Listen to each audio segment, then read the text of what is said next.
অবিশ্বাস্য হলেও সত্যি, বাংলাদেশ প্রিমিয়ার লিগ বিপিএল এর ফলাফল ফাঁস করল জ্যোতিষী টিয়া। দর্শক, বাংলাদেশ প্রিমিয়ার লিগ বিপিএল এর 25তম ম্যাচে চট্টগ্রাম রয়্যালসের মুখোমুখি হবে নোয়াখালী এক্সপ্রেস। এই খেলাটি অনুষ্ঠিত হবে আগামী 15 জানুয়ারি বাংলাদেশ সময় বেলা 1টায় শেরেবাংলা ক্রিকেট গ্রাউন্ড স্টেডিয়াম, ঢাকায়। এই খেলার ফলাফল চট্টগ্রাম রয়্যালস এবং নোয়াখালী এক্সপ্রেসের জন্য অত্যন্ত গুরুত্বপূর্ণ, কেননা চট্টগ্রাম রয়্যালস ইতিমধ্যে 7টি ম্যাচ খেলে যার মধ্যে 5টিতে জয়লাভ এবং 2টিতে পরাজয় বরণ করে 10 পয়েন্ট নিয়ে পয়েন্ট টেবিলের 2 নম্বরে অবস্থান করছে।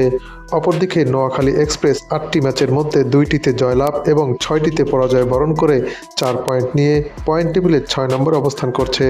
তাই বলাই যায় আগামী 15 জানুয়ারি এই ম্যাচটি নোয়াখালী এক্সপ্রেসের জন্য হতে যাচ্ছে অস্তিত্ব রক্ষা করার ম্যাচ। এদিকে শক্তি এবং সামর্থ্যের দিক বিবেচনা করলে নোয়াখালী এক্সপ্রেস অনেকটাই পিছিয়ে আছে চট্টগ্রাম রয়্যালসের বিপক্ষে।